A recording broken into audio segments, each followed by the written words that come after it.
స్వాతంత్ర్యం, గణతంత్ర దినోత్సవాలు తేడా ఇదే. స్వాతంత్ర్య దినోత్సవం నాడు జెండాను స్తంభానికి దిగువ భాగంలో కట్టి పైకి లాగి ఎగరవేస్తారు.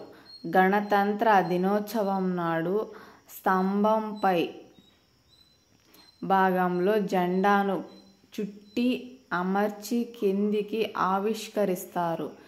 జెండాను పైకి లాగి ఎగరవేస్తే ఒక దేశం ఆవిర్భావానికి చిహ్నంగా పరిగణిస్తారు.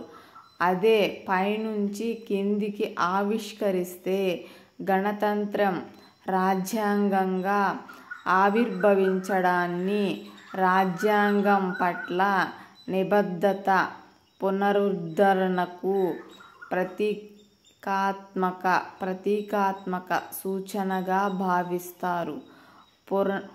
పునరుద్ధరణకు ప్రతీకాత్మక సూచనగా భావిస్తారు.